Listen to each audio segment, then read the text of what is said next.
You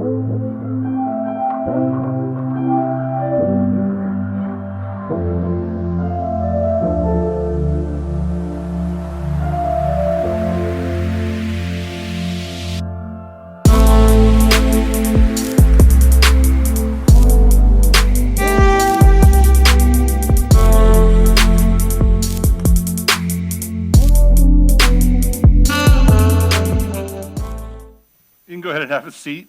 It was May 1999, and some of you are already thinking I wasn't even born then. But this young man had been making a series of terrible decisions, and finally decided to make one really good one, to give his life to Jesus, and start to live for him, and not just know the stuff, but actually like put it into action. And so. This young punk right here, that's me. So some of you guys are like, what the heck? Some of y'all don't know about the Jet Wilson. What's up, man? Come on, best rotation of basketball, still to this day. I believe it. But I decided that it was time. Like I literally walked away from a scholarship to play at a Florida school, play baseball, and made a decision that I was going to start to pursue Jesus and live my life in a way that was going to be following him. And so I made the decision that I was going to change my plan and leave the state of Florida and go to this small little school in East Tennessee where country music was the only thing that I ever heard, and I still blame it on the fact that I can listen to country music now thanks to East Tennessee. So thank you, Johnson City. All right? But this is just part of the story. And since I have the mic, I get to talk a lot today. So welcome to Shift Church. If you are new today, you are going to get something that you didn't expect, and I'm sorry. And if you are here for the first time in a while, this is going to look completely different than anything we've ever done. And that's okay, and we're excited about that. But we just want to say welcome. If you're a guest of ours today, make sure to stop by the Welcome Center on your way out, because we have a little golden ticket that we want to give you, and it's so you can go across the street to Kilwins. You can get a scoop of ice cream or candy dipped apple. Just saying, look, thanks for partying with us today and being here. And so again, if you guys are like, what the heck? Well, I'm going to talk for a while because I have a mic, and then we're going to do some stuff, and it's going to be different. But we still believe that Jesus is going to get all the glory through it all. So let me continue with my story, because, again, I am in control of the mic. And I'm also running sound today, so there's nobody back there. Sam, you stay away from that. You can't mute me. All right. So I'll fast forward the story a little bit. In pursuit of wanting to follow Jesus well, I made the decision that the best thing for me was to make a bunch of money and volunteer in youth ministry, because I watched all these youth pastors that I had growing up. Like, they would always be burning out and quitting, and it seemed like they could never go on vacation. Like, they always had to be there to teach, and not just once. Like, most youth pastors taught like 4 times a week, and I was like, well, I can make a bunch of money, give money to youth group, and volunteer to teach for the youth ministry so the youth pastor can go on vacation and actually live a decent life. And so we did that, and then I got coerced, kind of tricked into making a decision to become a youth pastor.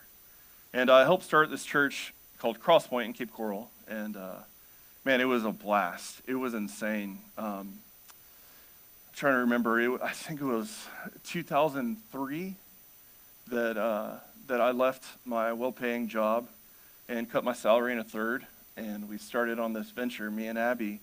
At the time, we didn't have any kids, and for some of you that know us, think that's hilarious, because it seems like there was never a time that we didn't have kids. But now we have 5, and so it's always a party. But I was there for 7.5 years, and we watched that youth ministry go from like 5 kids to over 100 that were showing up weekly, and being able to be part of hundreds and hundreds of baptisms and watch hundreds of people decide to follow Jesus. I mean, it was like the coolest thing ever. But then it was about, I think it was 2013, and there's something about the month of May. There's something about it. There's just all these little forks in the road looking back.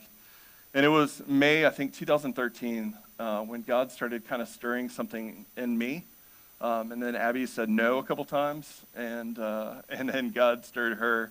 And we made the decision that we're going to move to Gainesville to start this different church, Shift Church. And it was awesome. Like, our first week, we had over 100 people show up, the first time ever. And then week 2, I was such a good pastor that we dropped that in half. Like, I was so good. I was the best, you know? Some of you guys are like, you're still not the best, Brad. That's fine. I'm good with that. But the truth was like, there was a bunch of people coming to wish us well. And that you might even fit in that category today, to just kind of be here to support and to be part of this. And what I think is really cool is that slowly and steadily the church started to build back up. As a matter of fact, our very first Easter, we had over 120 people, and there weren't well-wishers this time.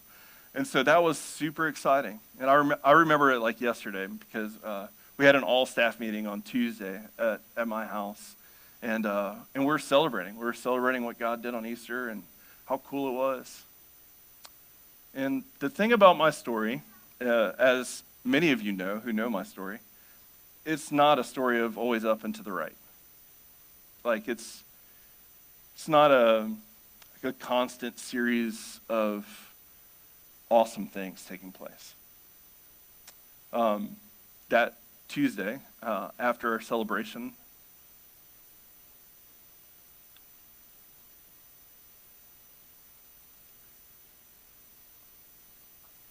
sorry, I'm not supposed to do this. That's why you practice. That was also the day that Wyatt drowned in our pool.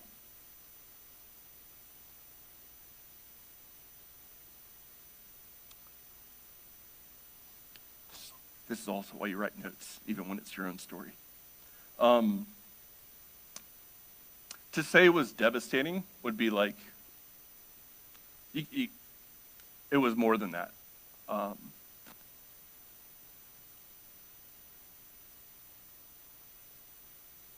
The worst.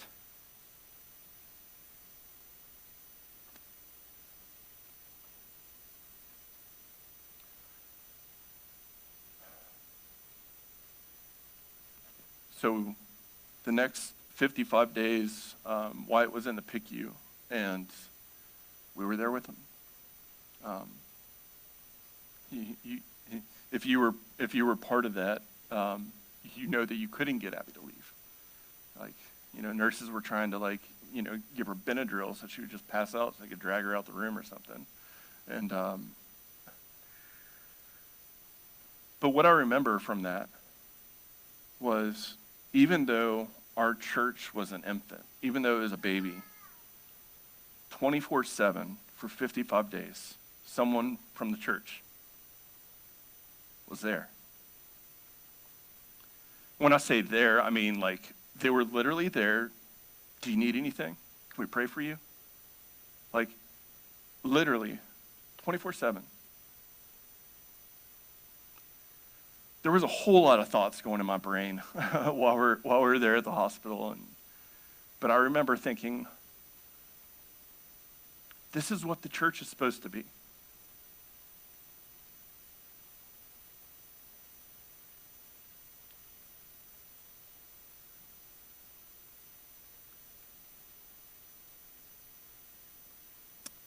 And we got through that together.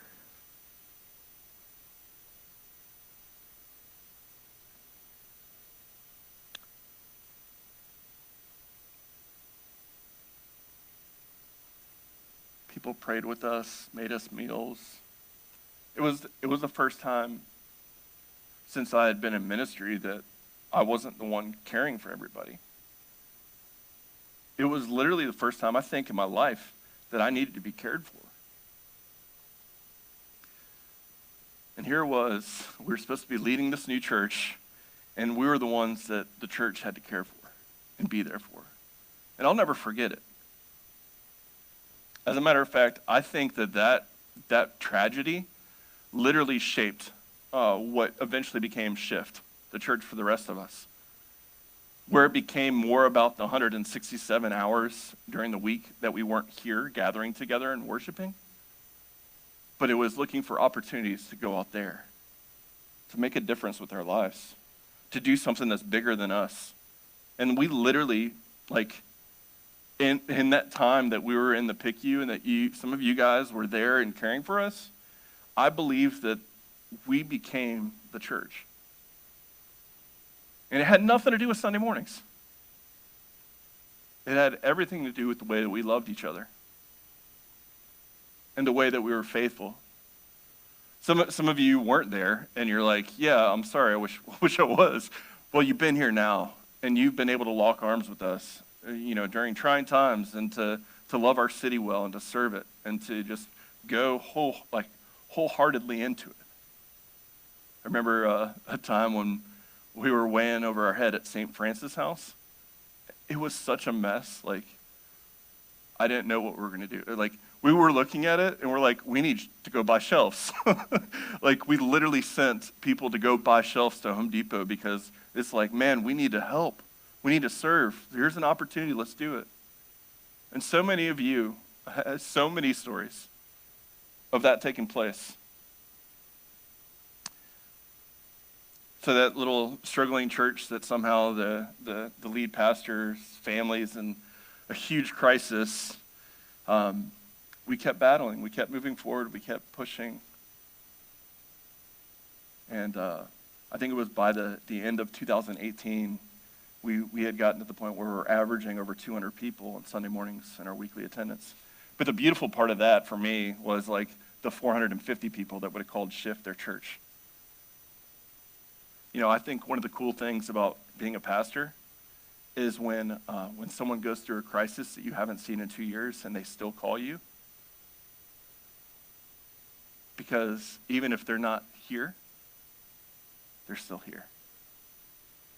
And they still know where to find help, because that's who Shift Church is. A church for the rest of us. Well, and again, our story is not always up and to the right. And all of us, I think, can fit in this one. This thing called COVID happened. The downside to a church that meets in a school when something like COVID happened, well, we've never done it before. But we were completely shut down. Like, there was no option because we were in a school. School district said no, period. I think they're still saying no. They go back and forth. So we had to we reinvented ourselves several times. We went from meeting in person to suddenly all right, how does a portable church do church online? Like, how do we do that?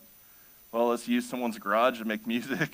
Let's go film sermons at another church and start posting it. And we just kind of figured out, all right, now we're completely mobile. And then, as we all know, it just kept coming, one thing after another. And, we're living in it right now. Some of you are watching online because you're not ready to gather. And that's okay. We're all doing this together. And then we moved to the movie theater and had to reinvent ourselves. And we're like, man, wouldn't that have been awesome to have the movie theater from the very beginning of Shift? We wouldn't have to set up and fold chairs every single stinking week. And then sometimes the piles would fall over and you had to start over again. It was the worst. Like, literally, I've left those chairs at the middle school because I don't want to see them. And now you're like, you're reclining. All right, I hear some of you. I'll tell you, Shift has always not been a place, and that was one of the things that we learned, that the people of Shift were more than that. Like, it wasn't just a place that we came to. The church was who we are. We are the church. The people are the church. The 167 hours outside the gathering are far more important because they reveal your integrity, your character, who you are, and if this Jesus thing is real for you. And I think that's a beautiful thing. Well, fast forward. I like my wife, so we have 5 kids. Annabelle's 14, and I got her to blush even with the mask on. Ford is 12. Yes, I'm reading notes. Jude's 11, Wyatt's 8, and Luke 7. So two middle schoolers, one high schooler, and two elementary kids. So our life is crazy. And again, it's not always up and to the right. There's hurdles, there's things. And during this time of COVID, some of you may or may not know, we actually navigated a series of surgeries for Wyatt and helping repair his hips through spasticity. And let me tell you, some of you work at a hospital, so you know, but it's not the most fun time to do some surgeries.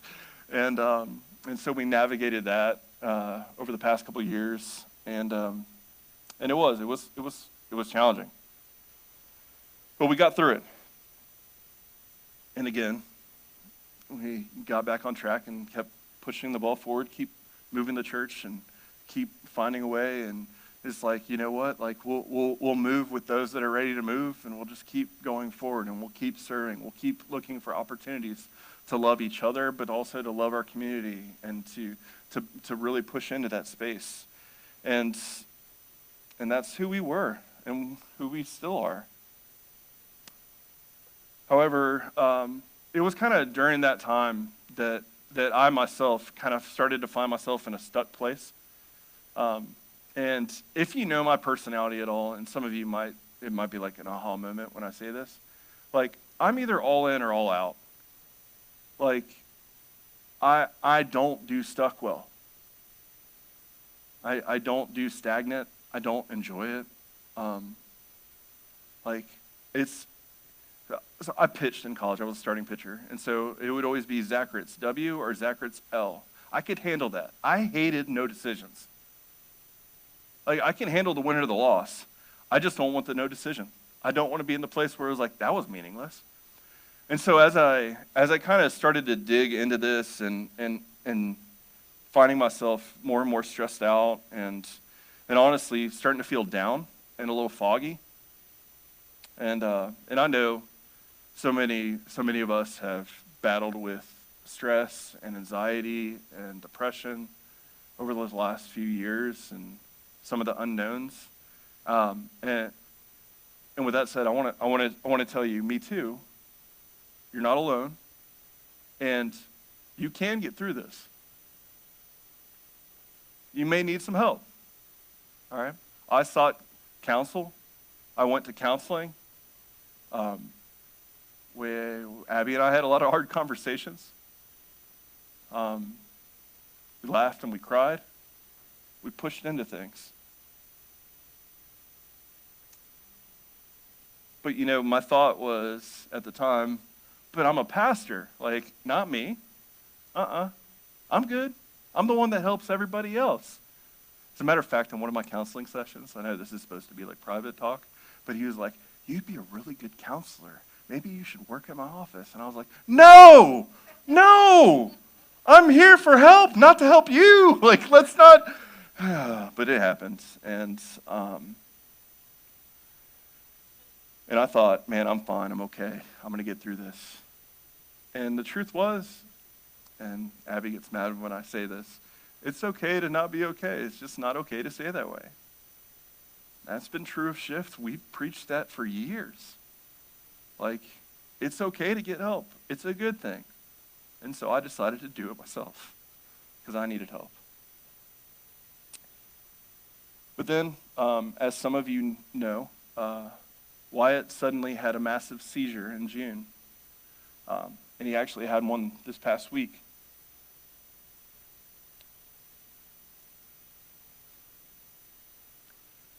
Wyatt, sorry, man, I'm going to talk about you. It was super scary. That first one, like I thought we were losing him.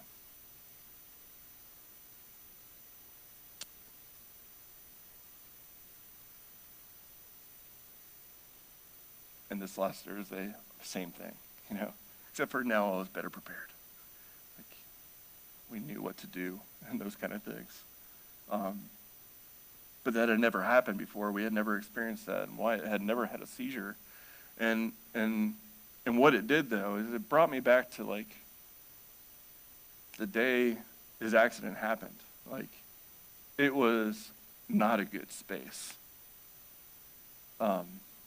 And that was when, and some of you may have already realized this, because throughout this summer, you didn't see me preach a lot, because Joe and I talked and we're like, I think what would be best is just for me to take a little break. Maybe I think we said 6 weeks. Joe, you just preach for 6 weeks. I'll take a little break and we'll kind of reevaluate where I'm at and how things are going. And so that's why Joe was preaching so much up here. And through that process and digging and pushing and trying to figure out why the stuck, and again, talking to counselors, talking with Joe, talking with Abby, and just trying to make the best choice. And it was after that seizure that I kind of realized that there was two major things going on in my life. I was constantly reinventing the church and creating tons of stress there, and then experiencing tons of stress with our family. And honestly, I just thought something's got to give. That was kind of the conclusion that I was coming to, is like, there needs to be some kind of pressure relief. Like, it can't be always stress. Like, there's got to be moments where you can just like hit that little valve and let some air out, right? And so, so I went to Joe, and I'll never forget this, because I was sharing with him like how I felt, like, and what was going on, and I was sharing with him that I just feel like, like I'm done, I'm overwhelmed, this is too much. And I was like, Joe, how are you feeling? And he goes, oh my gosh, this is the most excited I've ever been about ministry.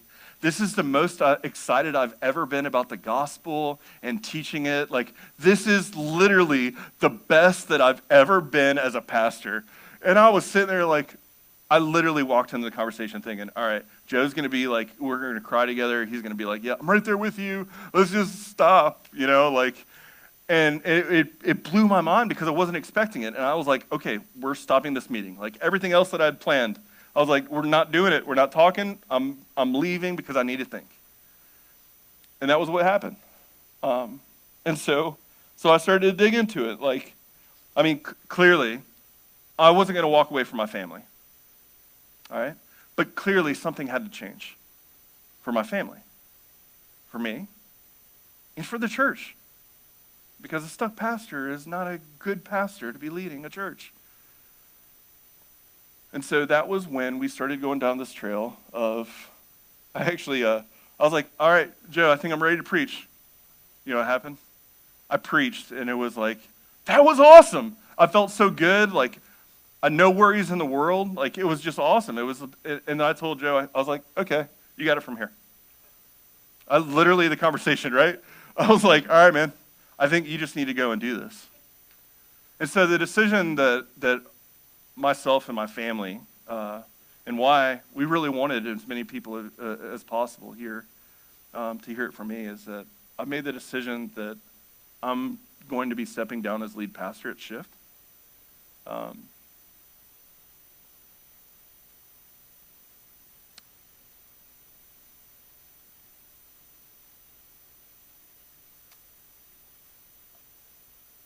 It's the right decision for me, for my family, for the church. I'm crying, but it's because I love you.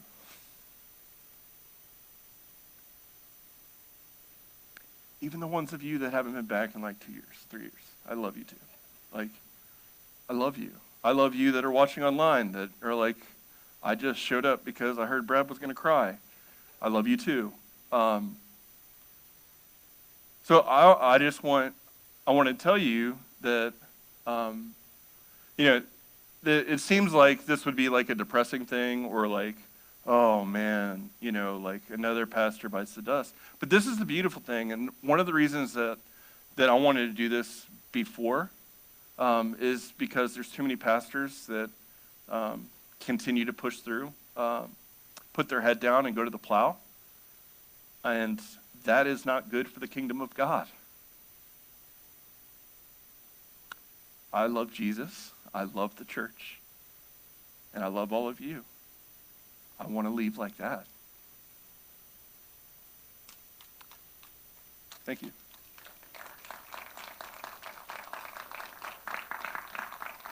Appreciate that. And so you might be thinking, well, what does that mean? Well, it means I'm going to have to get a job. I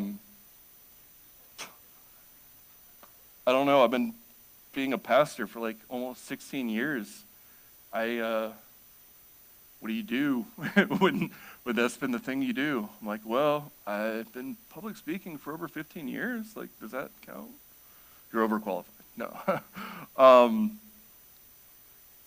Yeah, so I'm going to figure out, I'm going to get a job. I'm starting a company that I'm hoping will take off quickly, but I still may have to go get a day job. I'm not scared of that. I'm a little nervous about it because of my family. But we're good. We're good. As a matter of fact, since I've made that decision, I'll be honest, the pressure release has been out. Like, I'm not stressed. I'm happy. I think my kids would even say that I'm probably a better dad right now than I've been in a while. Still working on being the better husband part. Sorry, babe. I'm doing my best. Or maybe I'll do the dishes tomorrow. Not today. But yeah, I'm in a good place. I feel really good about Shift. And that's probably the second question is, well, what does that mean for Shift? Well, fortunately for us, we were blessed with a situation that you actually had 2 lead pastors on staff. And Joe, since he's super excited about the gospel and super excited about being in ministry, it's like God did this.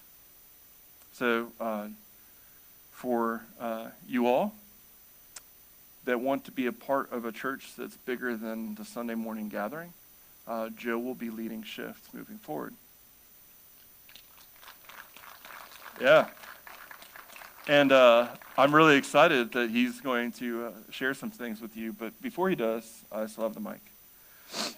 I want to tell you, for us too, most of the trends in churches, you see a staff member step down and then suddenly they disappear. I don't think that's healthy for the church or for the kingdom. As of right now, we have no plans on leaving Shift. We love Shift. We want to serve it. Now, I'm obviously going to make myself available for anything Joe needs, especially as we work through the next few months of transition. And there's going to be a lot of change. The crazy thing is it almost like perfectly lines up with some things that we were already talking about doing, like leaving the processor that does our online giving and leaving our database. Like all those things kind of lined up exactly with this time. And so there's going to be a lot of change from the back end of things. But that's not a bad thing. That's a good thing because we're already working on doing that so it would be better for long term. But I want to tell you just some things that I feel really accomplished. I don't feel like I'm walking away like I didn't do anything. I say that because I think sometimes people feel like you're a failure when you step away from something, but I don't feel like that at all. I looked up some numbers and I wanted to share them with you. Since Shift Church started, we've baptized over 100 people. Part of our ministry, either at a Sunday morning gathering or one of our small groups, or even in the community. Like over 100 people have come to know and follow Jesus since we started this. We have given away over $120,000 to outside organizations and missions. For a new church, it's pretty significant.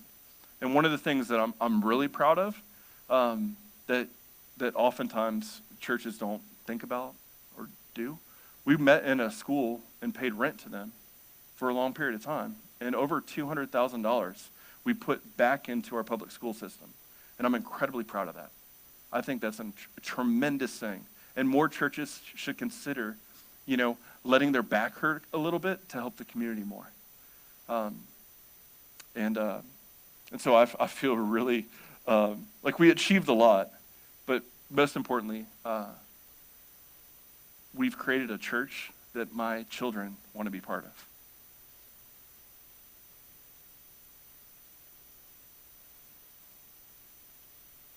I think I'm most proud of that.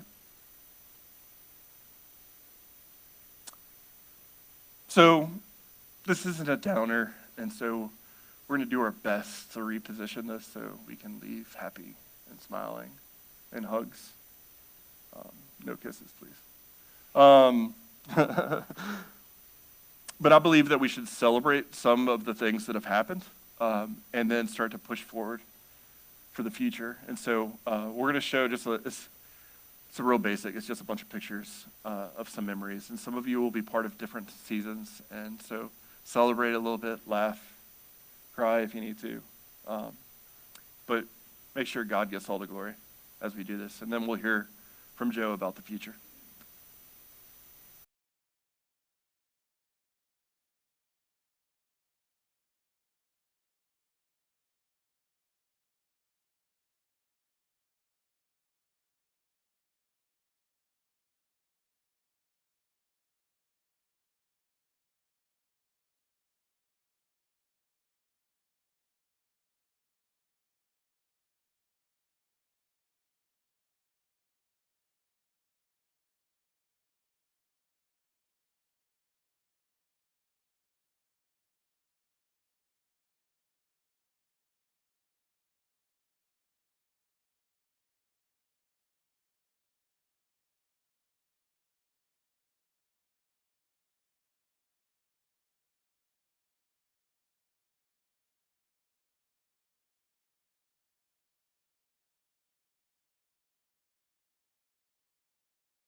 I tried my best to find an office clip to put right here so that I could laugh before I talked, but I couldn't find it. So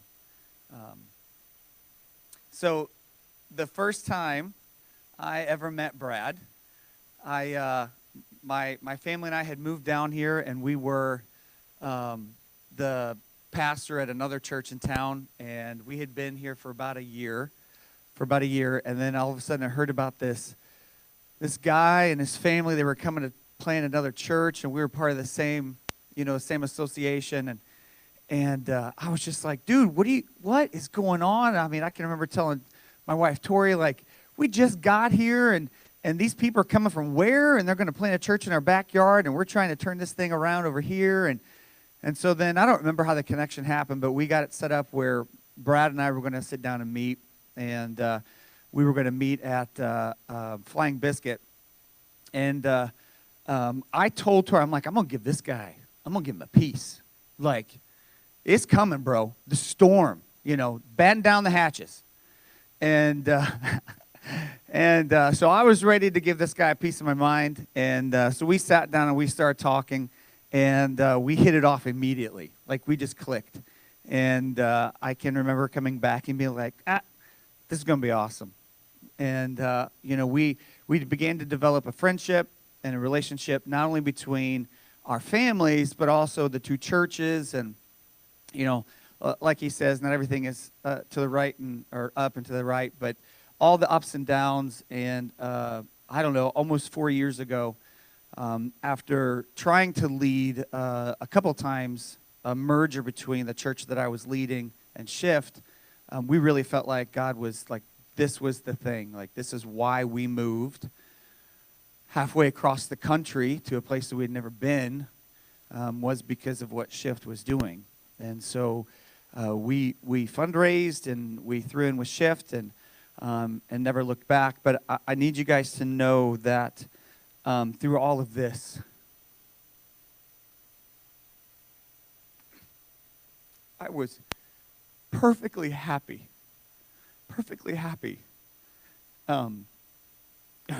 being assistant to the regional manager. I was perfectly happy to be the second guy or the second person and following Brad in Shift. And so I need everybody to understand that this was nothing that was ever a thought in my mind. I mean, when Brad and I talked about me coming on board, I told him, this is it. This is it. This is ride or die. If Shift happens, then I'm going to retire here, or I'm just going to not be in full-time ministry anymore. Like, this was it. And so I have never pursued. I've had people, in the church world, I'm sure it's not any different than anything else. People that connections. Hey, would you be interested? Nope. Hey, would you mind sending a resume? Nope. No, Gainesville's it. And like Brad Nabby's story, I don't know, a little over a year ago, my wife and I started feeling kind of just something, just kind of stirring. And some of you guys may have had that feeling before, where you feel like God is doing something, you're not quite sure what it is. But it's happened to us before, and it's always happened preceding a major change in our life. So we knew something was coming. We didn't know what it was. And honestly, my wife and I had some conversations like, we're not leaving Shift. We're not leaving Gainesville. Like, we believe, like, anytime prior that happened, it was because something unhealthy was taking place where we were, and it was a call to fight that unhealth and then be ready for whatever happens. But that was different because there was none of that here. And so we sat around the kitchen table and having those conversations of, I don't understand this. Why are we feeling this way? And we're praying, and we reached out to some family, some friends that aren't from here, and just said, hey, can you guys be praying over this stuff? Like, we don't know what this means, but will you be praying? So we've had people praying about this for the better part of a year, not knowing that this. And then even just a few months ago, we reached out to some family, other families, said, hey, man, God's doing something, and I'm not sure what it is. I really need you to pray. And I say that because I don't feel like all that the past year, whatever it was, leading up to those prayers, this isn't an answer to the prayer, because this is not anything I prayed for. I feel like this was God preparing us for what was coming, which was the conversations that we've had the past few months.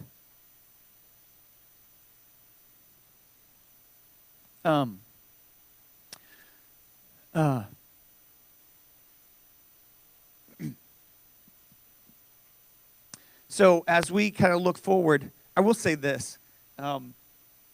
It has been, I don't know if you guys have ever gotten to work with any of your best friends, but it's not work. Even in the really hard times. I haven't worked a day since I've been part of Shift. I just haven't.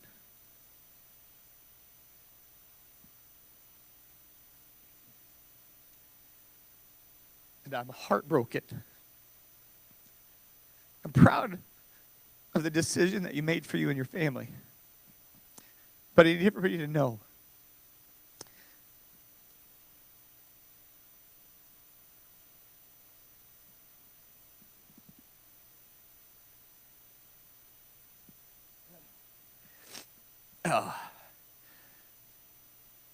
that it hurts my heart to think about not being able to do this with you. So, where's the office when you need one, huh? So, that being said, moving forward, right? A lot of questions, a lot of change behind the scenes, but honestly, you guys, there's not going to be a lot of change about who we are, because we believe in what Shift is. We believe in what Shift set out to do in the city, and we're going to continue to do those things. Now, I will say I'm not Brad, and so it's going to look different because we're not the same person. Like we view things differently, but we're in agreement. Does that make sense? And so, there are going to be things that I choose to do that he wouldn't have, or vice versa. My brain works differently than his. I process differently than he does. So it's going to look a little different. So what I wanted to do just very quickly was just share a little bit, 3 verses, three passages that just have shaped me over the last 2 to 3 years, and I think is going to shape us moving forward. And the first that we've talked about just recently, and the first is this. It's Matthew chapter 5, 1 and 2. And it says, on one day as he saw the crowds gathering, Jesus went up to the mountainside and sat down. His disciples gathered around him, and he began to teach them. That's it. That's the whole passage. It changed me when I realized who was in the crowds. Because it was the super religious, it was the kind of, cultural, and then it was what would be referred to as the pagans. And in that crowd, Jesus looked out amongst them and gathered his disciples around him, and then he said to them, "Blessed are the poor in spirit, for theirs is the kingdom of heaven." And with that one sentence, he declared that all of the people that are in that crowd that you think are on the outside, God's favor is on them. All of the people that are making you uncomfortable, all of the others, whoever that was, God is for them, and so we'll be too. And he opened the doors. He kicked the doors of the kingdom open for anybody and everybody.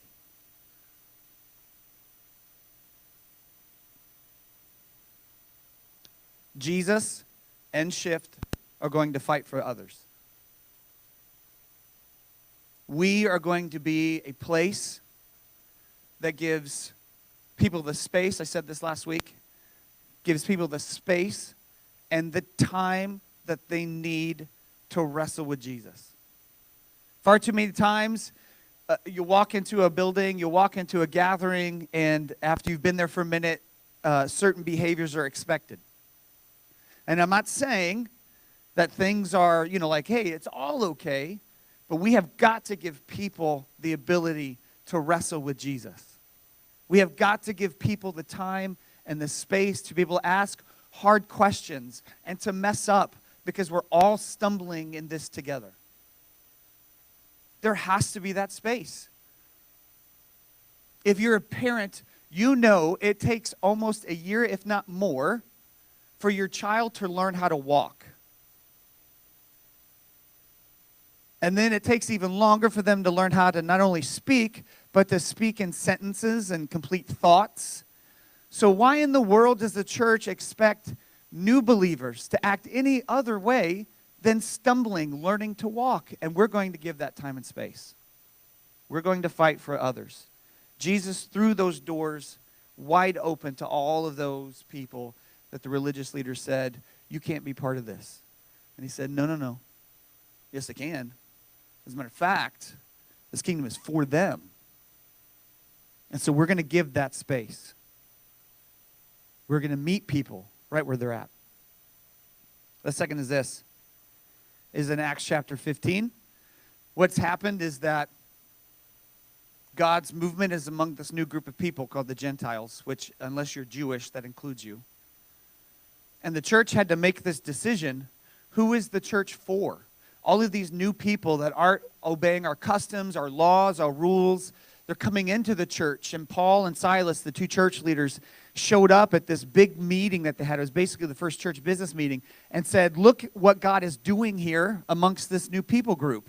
Here's all of the evidence. Here's all of the fruit. And this is what they determined in Acts chapter 15. And so my judgment is that we should not make it difficult for the Gentiles who are turning to God. And I know Brad has used this passage before in talking about shift. And so we're not going to put anything in the way of the cross. We're not putting any other stipulation. There is nothing between people and Jesus when they come to shift. You don't have to act a certain way or look a certain way or speak a certain way or any of those things, because we're not putting anything in front of the cross. Guys, the cross is hard enough. The Holy Spirit started moving amongst this new people group, and the church said, okay, well, we got to figure this out. We got to do this. And then they prayed, and then they went for it. Did you see what he said? And so my judgment is that we shouldn't make it. My judgment, it wasn't like God showed up and was like, this is exactly the path that you need to take. You're going to go a mile down the road and point set. You know what I mean? It wasn't like this exact science. It was like, no, we prayed about it. The Holy Spirit's moving. And so you know what? We're going to do our best. And so that's who we're going to be. We're going to do our best to follow what God is calling us to do.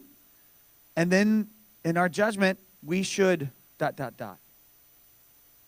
so we're going to do that, which means that we have to give that space, because Jesus is a third way.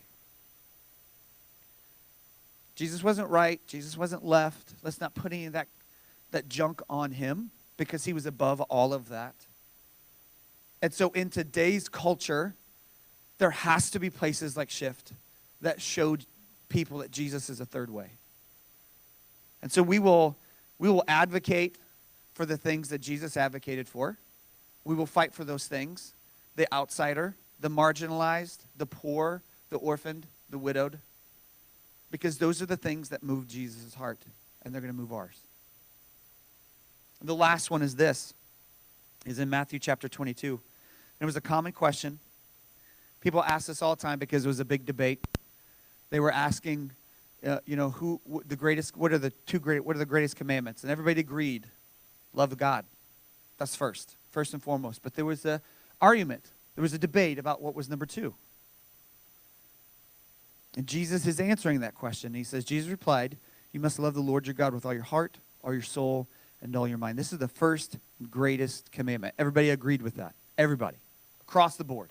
Whether you were super religious and conservative or considered a little bit more liberal, progressive during that time, everybody agreed that that was number 1. And then Jesus said this, and he laid it down.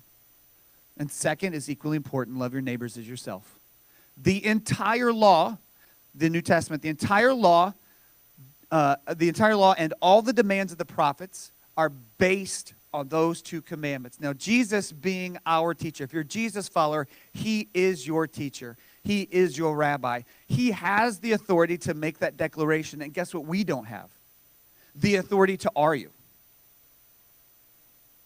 Jesus said that everything in the Old Testament, that everything that we read, everything that we were supposed to learn in Genesis or Leviticus or Numbers or whatever we're reading, if it doesn't cause us to love others more, we're reading it wrong. If our theology doesn't cause us to love like Jesus did, then we're doing it wrong. And you can't argue that because Jesus is the authority. And so that's who we're going to be. We're going to be a space that does that. And guess what? Sometimes we're going to rock that. Like we're going to be awesome at it. And other times we are going to fail miserably. But we're going to swing for the fences when it comes to that. Everything must drive us to love. Everything that we read, everything that we do is viewed through the lens of Jesus and viewed through the lens of love. And that's who we're going to be. And so Shift, we didn't talk about it, dude. I don't know how to end this.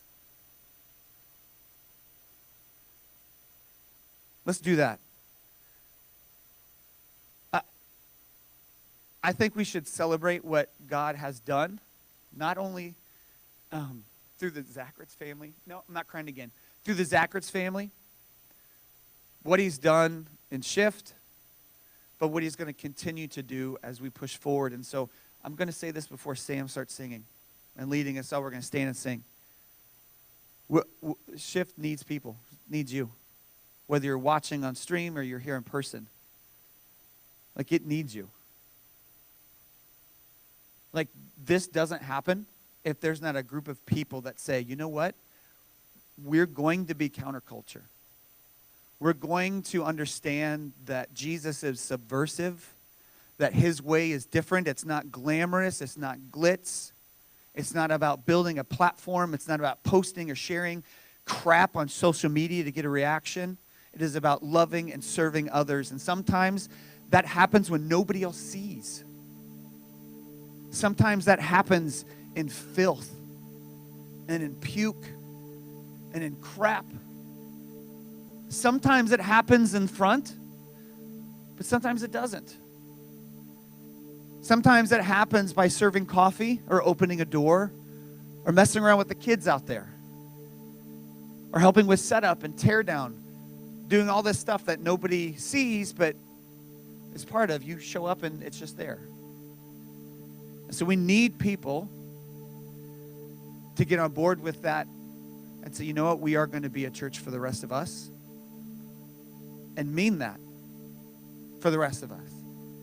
Because there are so many of us out there that haven't been told that yet. That God is there, that God is for them, and that we love you. There are so many.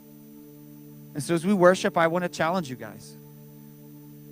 Whether it's your first time, millionth time, first time back, jump on board with us.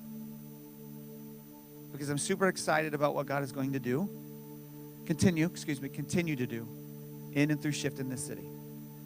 Let's stand and we're going to sing.